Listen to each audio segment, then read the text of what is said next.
अस्सलामुअलैकुम जनाब, की हाल है? ठीक हो जनाब? ਅੱਜ ਦੋਸਤੋ ਸ਼ਾਹਜ਼ੋਰ ਦੇ ਕੈਬਨ ਦੇ ਵਿੱਚ ਬੈਠਾ ਹੈਗਾ ਵਾ। ਮੇਰੇ ਨਾਲ ਸਾਡੇ ਵੱਡੇ ਭਾਈ ਨੇ ਭਾਈ ਨਵਾਜ਼ ਸਾਹਿਬ। ਨਵਾਜ਼ ਭਾਈ ਕੀ ਹਾਲ ਹੈ? ਠੀਕ ਹੋ? ਸਿਹਤ ਤਬੀਅਤ ਠੀਕ ਹੈ ਤੁਹਾਡੀ? अल्हम्दुलिल्लाह, शुक्र है मालिक का। तुम ठीक हो? ਅੱਲਾ ਪਾਕ ਦਾ ਸ਼ੁਕਰ। ਅੱਛਾ ਭਾਈ ਨਵਾਜ਼ ਤਕਰੀਬਨ ਮੈਨੂੰ 4-5 ਸਾਲ ਦੇਖਦੇ ਹੋ ਗਏ ਕਿ ਸ਼ਾਹਜ਼ੋਰ ਚਲਾਉਂਦੇ ਹੈਗੇ ਨੇ ਤੇ ਇਹਨਾਂ ਤੋਂ ਵੱਧ ਸ਼ਾਹਜ਼ੋਰ ਦੀ ਮਾਲੂਮਾਤ ਹੋਰ ਕੋਈ ਬੰਦਾ ਦੇ ਨਹੀਂ ਸਕਦਾ। ਇਹਨਾਂ ਕੋਲ ਪੁੱਛਦੇ ਹੈਗੇ ਆ ਕਿ ਅੱਜ ਦੇ ਦੌਰ ਦੇ ਵਿੱਚ ਡੀਜ਼ਲ ਮਹਿੰਗਾ ਹੋ ਗਿਆ, ਜਿੱਥੇ ਸਾਰੇ ਡਰਾਈਵਰ ਰੋਂਦੇ ਨੇ ਕਿ ਕੰਮਕਾਜ ਨਹੀਂ ਹੈ। ਇਹਨਾਂ ਕੋਲ ਪੁੱਛਦੇ ਆ ਕਿ ਇਹਨਾਂ ਦਾ ਕੰਮ ਕਿਸ ਤਰ੍ਹਾਂ ਚੱਲ ਰਿਹਾ ਹੈ। ਨਵਾਜ਼ ਭਾਈ ਦੱਸੋ ਸਰ ਜ਼ਰਾ ਸਾਡੇ ਦੇਖਣ ਵਾਲਿਆਂ ਨੂੰ ਕਿ ਡੀਜ਼ਲ ਮਹਿੰਗਾ ਹੋ ਗਿਆ, ਤੁਹਾਡਾ ਕੰਮ ਕਿਸ ਤਰ੍ਹਾਂ, ਕੰਮ ਸਹੀ ਚੱਲ ਰਿਹਾ ਜਾਂ ਨਹੀਂ ਸਹੀ ਚੱਲ ਰਿਹਾ? डीजल महंगा होने का असर तो काफी पिया। जरा किराया मिलता है, किराया कम है उसकी वजह से साडा ਐਵਰੇਜ ਘਟ ਗਈ ਹੈ। एवरेज कम का होगी।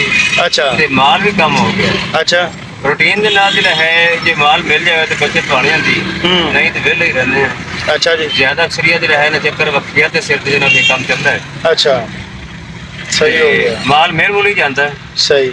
ਅੱਛਾ ਤੇ ਇਹ ਤੁਸੀਂ ਕਿਹੜੇ ਰੂਟ ਨੂੰ ਜ਼ਿਆਦਾ ਚਲਾਉਂਦੇ ਹੋ ਗੱਡੀ? ਅਸੀਂ ਤਾਂ ਆਰ ਰਾਉਂਡਰ ਜਿਹਦੇ ਕੋਈ ਸਾਨੂੰ ਭੇਜੇ ਅਸੀਂ ਜਿਹੜਾ ਉਸ ਸਾਈਡ ਤੇ ਜਾਂਦੇ।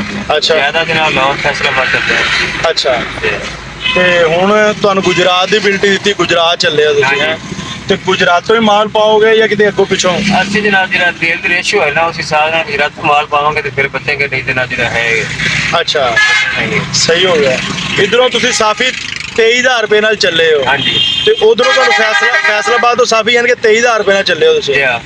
ਤੇ 2 ਟਨ ਵਜ਼ਨ ਹੋਏਗਾ ਤੇ ਉਧਰੋਂ ਕਿੰਨਾ ਕੁ ਤੁਹਾਨੂੰ ਕਿਰਾਇਆ ਲੱਗ ਜਾਏਗਾ ਗੁਜਰਾਤ ਤੋਂ ਫੈਸਲਾਬਾਦ? ਫੈਸਲਾਬਾਦ ਆਓਗੇ ਜਾਂ ਕਿਸੇ ਹੋਰ ਸ਼ਹਿਰ ਜਾਓਗੇ? फैसलाबाद आई तो 15,000 रुपये लगेगा। ਅੱਛਾ ਇੰਨਾ ही वजन ਦਾ? हाँ जी इतना ही वजन था। 15,000 लगेगा, 10,000 भी लग सकता है, 15,000 भी लग सकता है, ਅੱਛਾ नहीं भी मिल सकता, दिहाड़ी टुट भी सकती है। ਅੱਛਾ ਤੇ ਐਵਰੇਜ ਇੱਕ ਫੇਰੇ ਦੀ ਕਿੰਨੀ ਕੁ ਨਿਕਲ ਆਂਦੀ ਗੁਜਰਾਤ ਦੀ ਬਚਤ ਦੀ? तकरीबन 10-12,000 रुपये। 10-12,000 ਰੁਪਏ। ਸਹੀ ਹੈ। ਤੇ ਇਹ ਤੁਹਾਡੇ ਕੋਲ ਕਿਹੜਾ ਮਾਡਲ ਹੈ ਸ਼ਾਹਜ਼ੋਰ? साढ़े को 4 मॉडल। 4 ਮਾਡਲ। ਤੇ ਤੁਹਾਨੂੰ ਕਿੰਨੀ ਦੇਰ ਹੋ ਗਈ ਸ਼ਾਹਜ਼ੋਰ ਚਲਾਉਂਦੇ ਨੇ? मैंने तो होगा तकरीबन 20 साल के लगभग होगा ਸ਼ਾਹਜ਼ੋਰ ਤੇ? शाहजोर। ਅੱਛਾ ਤੇ ਤੁਸੀਂ ਕੀ ਕਹੋਗੇ ਜਿਹੜੀ ਇਹ ਸ਼ਾਹਜ਼ੋਰ ਠੀਕ ਹੈ ਜਾਂ ਜਿਹੜੀਆਂ ਨਵੀਆਂ ਗੱਡੀਆਂ ਆਈਆਂ ਨੇ ਅੱਜ ਕੱਲ ਜੈਗ ਫਟੋਨ ਉਰੇ ਫਟੋਨ ਵੀ ਮੇਰੇ ਨਹੀਂ ਜੈਗ ਪੋਟਰ ਵਗੈਰਾ ਉਹ ਠੀਕ ਨੇ? साढ़े को अल्हम्दुलिल्लाह संत सही जनाब मदद दे रही है। संत जनाब कार कर रहा है नवी गड्डी ਜਿਹੜੀ ਹੈ ਨਾ ਸੰਤ ਨਾ ਅੱਛਾ ਸੰਤ ਪੁਰਾਣੀ ਮਦਦ ਦੇ ਰਹੀ ਹੈ। ਅੱਛਾ ਤੁਸੀਂ ਇੱਕ ਨਾਰਮਲ ਜਿਹੀ ਮਹੀਨੇ ਦੀ ਕਿੰਨੀ ਕੁ ਐਵਰੇਜ ਕੱਢ ਲੈਂਦੇ ਹੋ? ਤਕਰੀਬਨ ਜਿਹੜੀ ਹੈ ਰੇਸ਼ੋ ਮੰਥ ਪਰ ਮੰਥ ਜਿਹੜਾ ਹੈ ਨਾ ਲੱਖ ਸਵਾ ਲੱਖ ਰੁਪਏ ਬਣ ਜਾਂਦਾ ਵਾ ਇਹਨਾਂ ਹਾਲਾਤਾਂ ਦੇ ਵਿੱਚ ਹੀ? ਇਹਨਾਂ ਹਾਲਾਤਾਂ ਦੇ ਜਿਆਦਾ ਆ ਗਏ 80,000 ਰੁਪਏ ਦੇ ਦੇ 40 ਬਦਲ ਗਏ ਨੇ। ਅੱਛਾ ਤੇ ਕਿੰਨੇ ਮਾਸ਼ਾਅੱਲਾ ਆਪਣੇ ਘਰ ਦੇ ਜੀ ਹੈ ਜਿਹੜੇ ਤੁਸੀਂ ਇਸ ਗੱਡੀ ਤੋਂ ਪਾਲ ਰਹੇ ਹੋ? ਘਰ ਦੇ ਜੀ ਅਸੀਂ ਕਿਤੇ ਕਿਸੇ ਦੁਕਾਨ 8 ਜੀ ਆ ਮੇਰੇ ਕੋਲ। ਅੱਛਾ ਸਾਡੀ ਗੱਡੀ ਲੈਟ ਇਹਨਾਂ ਲੀਜ਼ ਦੀ ਇਹਨਾਂ ਜਿਹੜੀ ਲੀਜ਼ ਦੀ ਗੱਡੀ ਨੇ ਉਹ ਕਾਬੂ ਆ ਕੇ ਵਿਚਾਰੇ। ਇਹ ਯਾਨੀ ਕਿ ਤੁਸੀਂ ਕਿਸੇ ਦਾ ਦੇਣਾ ਲੈਣਾ ਨਹੀਂ? ਸਹੀ ਹੋ ਗਿਆ।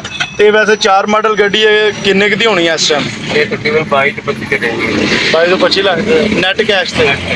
ਚਲੋ ਸਹੀ ਹੋ ਗਿਆ, ਮਿਹਰਬਾਨੀ। ਲੋ ਜੀ ਇਹ ਨਵਾਜ਼ ਭਾਈ ਦਾ ਥੋੜਾ ਜਿਹਾ ਅਸੀਂ ਟਾਈਮ ਲਿਆ ਕਿ ਅਸੀਂ ਕਿਹਾ ਯਾਰ 3-4 ਮਿੰਟ ਸਾਨੂੰ ਦਿਓ ਤਾਂ ਕਿ ਅਗਰ ਕੋਈ ਬੰਦਾ ਛੋਟੀ ਗੱਡੀ ਦਾ ਕੰਮ ਕਰਨਾ ਚਾਹੁੰਦਾ ਹੈ ਤੇ ਉਹ ਗੱਲਾਂ ਸੁਣ ਕੇ ਉਹਨੂੰ ਕੁਝ ਸਮਝ ਆ ਜਾਵੇ ਕਿ ਉਹ ਇਹ ਗੱਡੀ ਜਾਂ ਨਾ ਲਵੇ। कैसी लगी आज की साडी वीडियो कमेंट सेक्शन में जरूर दसना। सानू दिओ इजाजत। अल्लाह हाफिज़।